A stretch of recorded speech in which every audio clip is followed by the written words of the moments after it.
was 1996. The Transformers were about to undergo their first major evolution.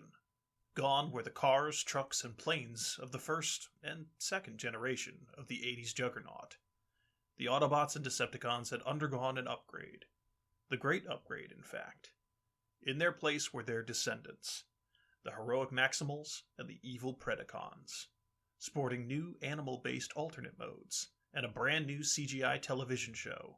The Beasts had arrived and kicked off an era of Transformers that is still held as a pinnacle to this day.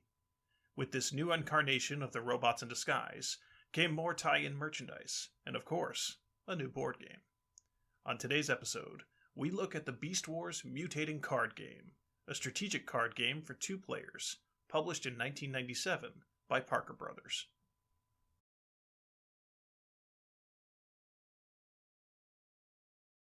To set up the game, players must first construct the 3D mountaintop for which the battle will take place. They then shuffle and place the battle deck next to the mountain. Finally, players will then choose which faction they would like to play, the evil Predacons, led by Megatron, or the heroic Maximals, led by Optimus Primal. Once a faction is chosen, players will decide how many and which characters will take part in the battle.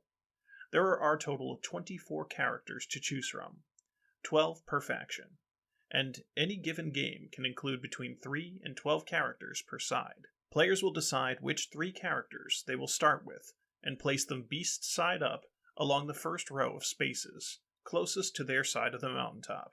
Any remaining character cards are set to the side as reinforcements that can be brought in later in the game. The youngest player will go first.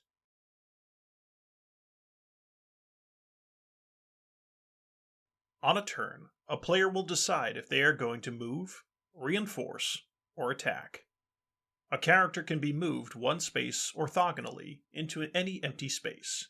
To reinforce, a player can choose 1 character from outside the game and place them in beast mode into an empty space in the first row on their side of the mountaintop.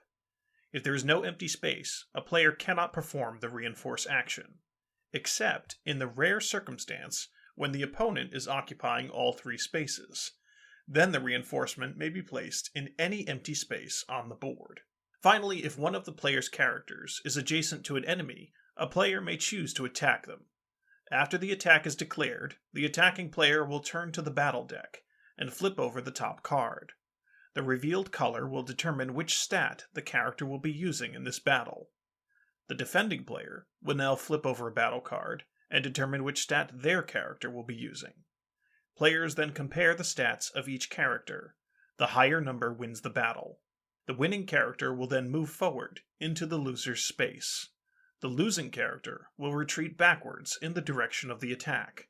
If there is no space available to occupy, the character is considered captured and is removed from the game. If the players tie, the battle is declared a stalemate, and play passes to the next player. In addition to normal battle cards, there are also special battle cards throughout the deck. These special cards come in several varieties, some offering +1 and +2 bonuses to the indicated stat. Others are the Mutate cards, which will cause your character to transform. Mutate cards are essential to getting your character into their robot mode, where they are usually much more powerful. But be careful, if another Mutate card comes up, your character will have to revert to beast mode. Turns will go back and forth between each player until one player has cleared the mountaintop of all their opponent's characters, and that player will then be declared the winner.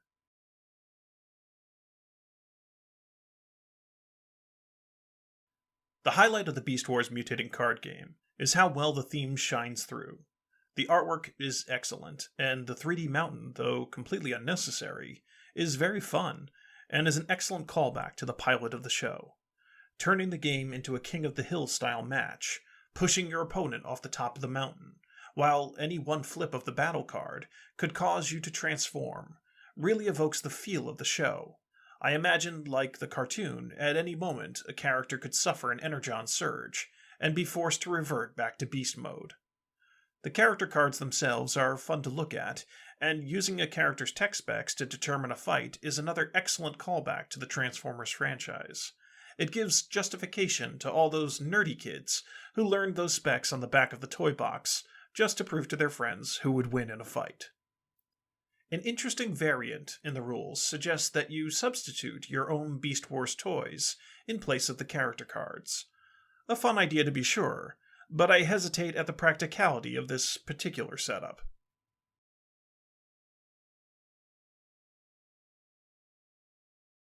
Where the game comes screeching to a halt for me is the battle mechanic.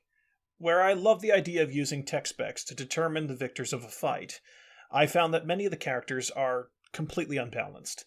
Optimus Primal, for example, is an absolute beast in robot mode, sporting 10s across the board. Very few characters have a chance of beating him in a battle, and even then, only with a special battle card. The problem is only slightly mitigated by the randomness of the battle deck, as there's always a chance a more powerful character will flip a mutate card, and be forced to revert to their less powerful beast mode. But this leads to my second issue with the game. The random flipping of the battle cards leaves very little choice up to the player. Statistically, a weaker opponent is going to lose against the more powerful characters, even with the possibility of getting a special battle card. In other words, once you start losing, you are very likely to continue to lose.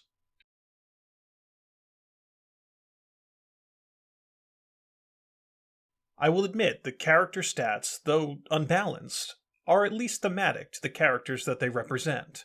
If I were to watch an episode of the show, I would fully expect Rhinox, for example, to beat Waspinator in a fight. But there's no denying that Waspinator could get the drop on Rhinox with his superior speed. So the easiest fix for this game is to reduce the randomness. Rather than flipping a card and hoping for the best, the first change I would suggest is to have each player draw a hand of cards. This immediately instills more strategic choice in the game. Players will choose a card from their hand and simultaneously reveal the card during battles. I would also suggest the option to still pick a card from the top of the deck. If players don't have an ideal hand, then they still can leave it to chance. Additionally, I would add another action to the game, where players could choose to discard cards from their hand and draw back up, to help players who do not have useful cards. The final fix I would suggest is to limit the use of robot mode. If you play a mutate card, the character may transform for the battle, but must revert to beast mode at the start of the player's next turn. This aligns with the theme of Beast Wars, of energon radiation building up, and will also keep the more powerful characters like Optimus Primal and Megatron in check.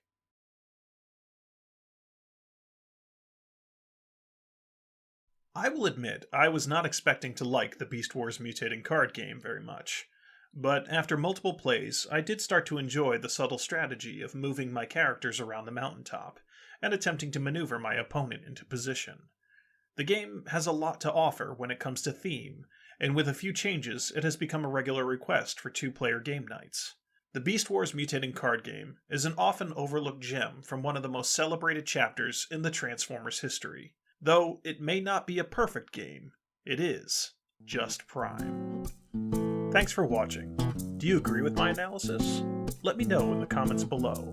If you enjoyed this video, be sure to like and subscribe to my channel. I hope everyone is staying safe, and I will see you next turn.